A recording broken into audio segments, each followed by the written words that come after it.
വർക്കലയിൽ ഫ്രഞ്ച് വയോധികയ്ക്ക് നേരെ ലൈംഗികാതിക്രമം നടത്തിയ യുവാവ് പിടിയിൽ. കണ്ണൂർ കണിച്ചാർ സ്വദേശിയായ കണ്ണൻ എന്ന് വിളിക്കുന്ന 23 വയസ്സുള്ള ജിഷ്ണുവിനെയാണ് വർക്കല പോലീസ് അറസ്റ്റ് ചെയ്തത്. കഴിഞ്ഞ 5-ന് ചൊവ്വാഴ്ച രാത്രി 11 മണിയോടെ വർക്കല പാപനാശം ബീച്ചിൽ നിന്നും ക്ലിഫ് കുന്നിലേക്കുള്ള ഇടങ്ങിയ വഴിയിൽ വച്ചാണ് 63 വയസ്സുള്ള ഫ്രഞ്ച് വയോധികയോട് ലൈംഗികാതിക്രമം കാട്ടിയത്. പ്രതിയായ ജിഷ്ണു ഫ്രഞ്ച് വനിതയോടൊപ്പം മൊബൈൽ ഫോണിൽ സെൽഫി എടുക്കണമെന്നുള്ള ആവശ്യവുമായി തന്ത്രപൂർവ്വം അടുത്തുകൂടുകയും തുടർന്ന് വയോധികയെ കടന്നുപിടിച്ച് ലൈംഗികാതിക്രമം കാട്ടുകയായിരുന്നു. വയോധിക ഭയന്ന് നിലവിളിച്ച് കുതറി മാറിയതോടെ പ്രതിയും ഓടി രക്ഷപ്പെടുകയായിരുന്നു.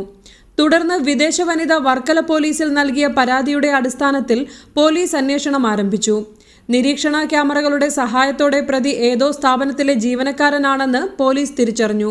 തുടർന്ന് ക്ലിഫ് മേഖലയിൽ പ്രവർത്തിക്കുന്ന റിസോർട്ട് ഉൾപ്പെടെയുള്ള എല്ലാ സ്ഥാപനങ്ങളിലെയും ജീവനക്കാരുടെ ഫോട്ടോ പോലീസ് എടുക്കുകയും അതിൽ നിന്നും പ്രതിയെ ഫ്രഞ്ച് വനിത തിരിച്ചറിയുകയുമായിരുന്നു. വർക്കല ക്ലിഫിൽ പ്രവർത്തിക്കുന്ന സ്പാ സെന്ററിന്റെ മാനേജറായിരുന്നു പ്രതിയായ ജിഷ്ണു. പോലീസിന്റെ തുടർന്നുള്ള ചോദ്യം ചെയ്യലിൽ പ്രതി കുറ്റം സമ്മതിച്ചു.